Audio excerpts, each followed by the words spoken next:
So let's continue with our discussion on resolving power. What is resolving power? So when two objects or their images are very close to each other, the eye cannot distinguish one from the other, isn't it? So in order for our eye to distinguish those two objects and images as separate, well, then they have to be resolved, they have to subtend an angle in our eye, uh, an angle having value greater than 1 minute. Okay, so angle, subtended angle with value greater than 1 minute, if it reaches our eye between from two objects, then those two objects will be well resolved. Okay, now this process of separation, as we have just now discussed from Rayleigh's criterion, this process of separation of two very close objects is the resolution. Okay, so you must understand the difference between resolution and resolving power. Do understand the difference between resolution and resolving power. So that is called resolution, the process of separation of very two close objects, and the ability of an optical instrument to produce separate images like that of such objects is the resolving power. So to distinguish, suppose say if you must have seen the sodium lines, isn't it, in your Newton's ring experiment. You are yet to see it in your biprism experiment, but actually you will see the sodium D lines in your biprism experiment. Okay, so sodium D line, there are two such very close lying lines of sodium D. The sodium D lines have wavelength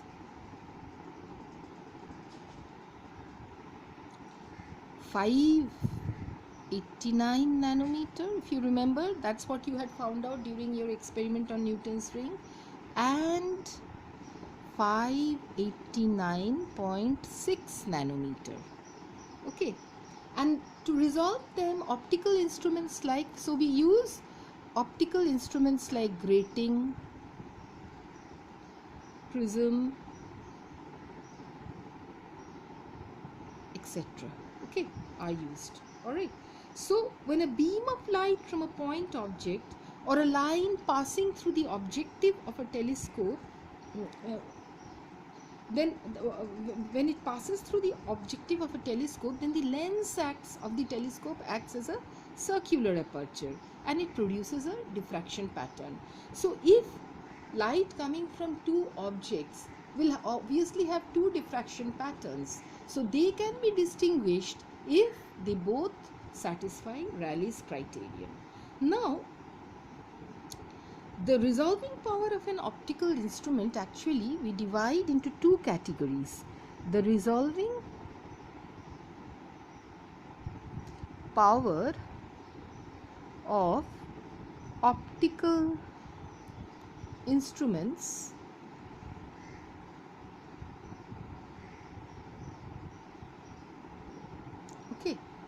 is divided into two categories. What are they? Number one, well, one is instruments which resolve wavelengths. What are they? Well, the diffraction grating instruments resolving wavelengths. What are they? Well, they are that is your diffraction grating,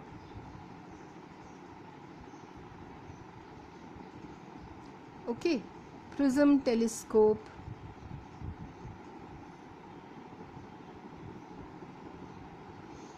okay, etc. Alright, they are these instruments. Now for these instruments, when you define the resolving power, okay, how do you define the resolving power for these instruments? Well, for these instruments, the resolving power is actually defined as the ratio of the wavelength lambda divided by the separation between two consecutive wavelengths of the two spectrums which are being resolved. Okay, so this is how you define the resolving power of these optical instruments. Okay, so the instruments which are resolving the wavelengths, all right, it is given by lambda by d lambda, and this will actually decide whether the two consecutive corresponding spectrums of two different wavelengths are just separated or well separated. The other branch is the instrument which produces images of two objects. So you have instruments producing images of the two objects, all right, which are lying very close to one another, all right. So either they are very near or they are very far away. Such instruments are your microscope,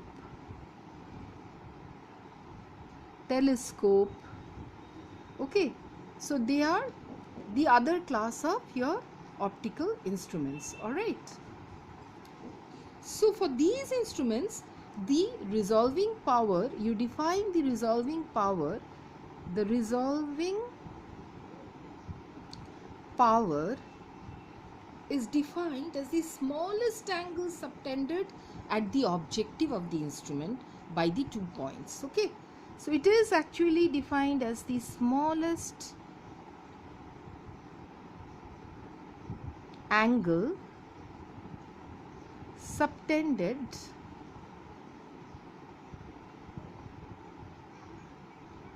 at the objective of the instrument. The smallest angle which is subtended at the objective of the instrument by 2 point objects which can be just distinguished as separate entities. Okay, so the smallest angle subtended at the objective of the instruments by 2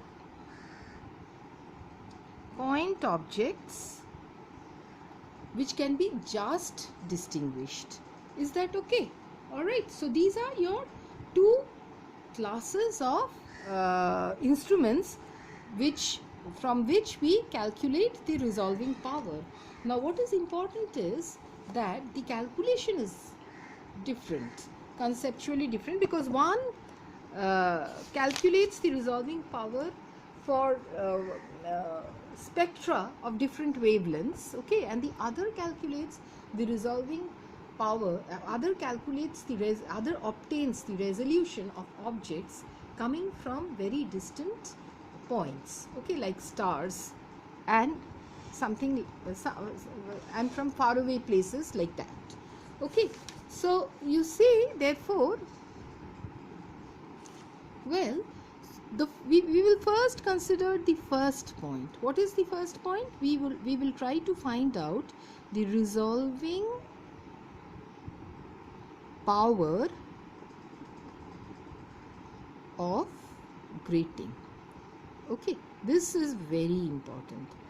This I will write as VVVI. Okay, you have to understand this and do this for your exam.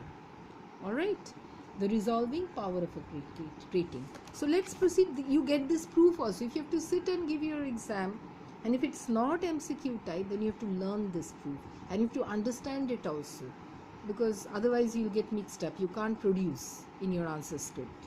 So listen very carefully, and if you have queries, please ask. See, what is the condition for the nth order principal maxima of a spectral line of wavelength lambda for a grating for normal incidence? Suppose, say, a spectral line of wavelength lambda is normally incident on a grating to produce uh, the grating equation, to produce the condition for a bright fringe. So what is that condition? So condition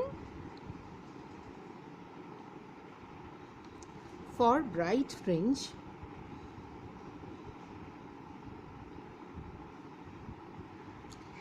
is given of nth order in a grating is a plus b sine of theta is equal to n lambda. Okay, what is a plus b? A plus b is your grating element. You call a plus b as your grating element. I'm sorry, in my last lecture I had said m equal to 1 by a plus b as grating element. You call a plus b as the grating element. What is theta? Theta is the diffraction angle corresponding to nth order, corresponding to the nth order. Okay, it is the diffraction angle corresponding to the nth order. All right, that is your theta. All right, now the same for wavelength. Now suppose we consider the same equation for wavelength lambda plus d lambda. So the same equation for condition for maxima of wavelength lambda plus d lambda. What do you get? What do you get? The same equation if you try to do, what do you get? Well, it will be, a plus b sine of, should it be theta? So if you have, if you're trying to find out for a wavelength lambda plus d lambda, the corresponding diffraction, suppose say it occurs at an angle theta plus d theta. Okay, so these are the places where students make mistake. You will put a theta over here, but you will write lambda plus d lambda there.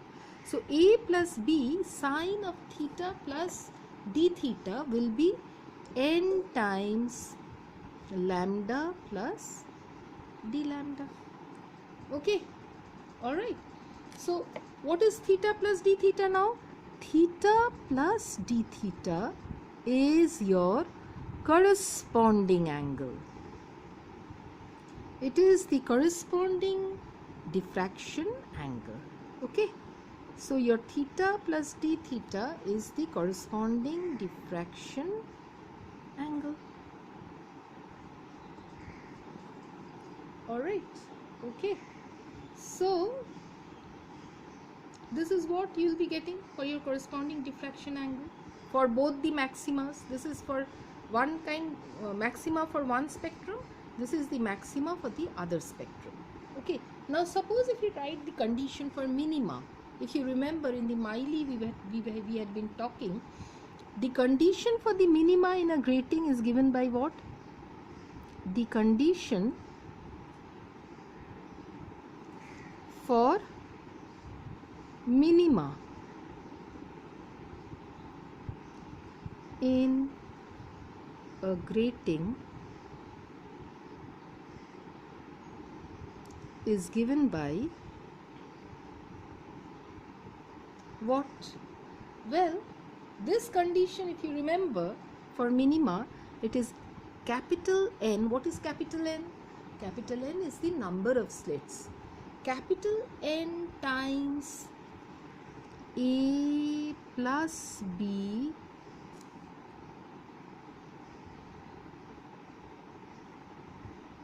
sine of theta is equal to p lambda. Okay, so p, as you know, is an integer. It can take all integral values, this p, excepting what? So where p can take all values excepting what? 0, capital N, capital 2N, capital 3N, like that it goes N. Why? What happens for these values? These are the values for central maxima and the corresponding principal maximas. Okay, so alright, so these satisfies the values for different principal maximas. So therefore, well, now, this is the condition for the minima. So what does Rayleigh's criterion tell us? Well, Rayleigh's criterion tell us that the first minimum adjacent to the principal maximum, okay, in the direction theta plus d theta, what will it be? What will be the first minimum adjacent to the principal maximum in the direction? So this is the condition for the maximum, principal maximum in the direction theta plus d theta. What is the corresponding first minimum adjacent to the nth principal maximum in the direction theta plus d theta? What will it be? What will be the value of p? The value of p for the first minimum corresponding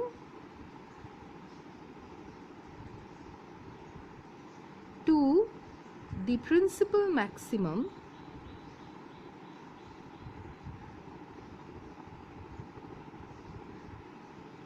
in the direction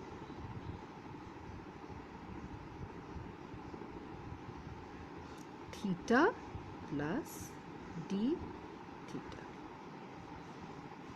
What will it be? What will it be? What will be the value of p? P will be equal to the first minimum, nn plus 1, isn't it? P will be equal to nn plus 1 because the minimum, the first last principal maximum corresponding to nth order will be nn. So the next minimum after nn will be nn plus 1. So P will be equal to nn plus 1. So the first minimum in the direction theta plus d theta, so it will satisfy the condition what? It will satisfy the condition n a plus b, okay, sine of theta plus d theta is equal to nn plus 1 into lambda. Okay, let me write it over here, is equal to, because it's very important, nn, for you to understand, okay, is equal to nn plus 1 lambda. If you have understood this, please let me know, because after this what we will be working on is just nothing but mathematics. We'll take this equation, okay, we'll take this equation and we will take this equation. This is nn plus 1 lambda, and we'll take the equation nn plus 1 lambda plus d lambda. Okay, so that equation did we write down here? This equation. Alright, so using these two equations we'll be solving the we'll be obtaining the resolving power of the diffraction grating. All right, so let us mark the two equations. So this equation a plus b, let me write down the equation. This is one equation and the other,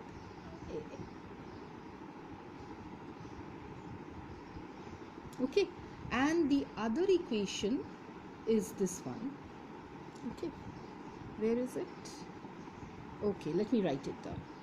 All right, n of a plus b sine of theta plus d theta is equal to n plus 1 lambda. Okay, all right, so from these two equations we'll now try to solve for the resolving power. So let's stop over here.